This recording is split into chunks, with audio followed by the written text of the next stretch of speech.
ټول په خوب کې تیر شي بس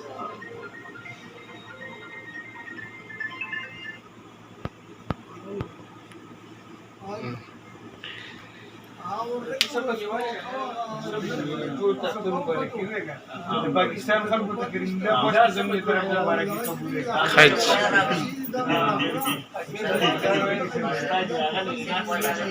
غیر مرسي حاجی راغی ناستې هغه زموږ طرف پاکستان خلکو ته د اختر مبارکي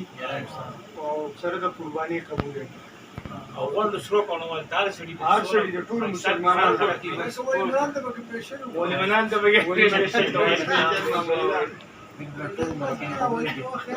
زموږ طرف نه ټول ملګرو ته چې کوم د اختر مبارکي او د قرباني چې کوم د الله پاک د قبول وکړي آمین آمین ټول د نیک توفیق راکړي الله پاک زموږ په منځ کې د امین او محبت همیشه لپاره قائم آمین دائم وساتي آمین السلام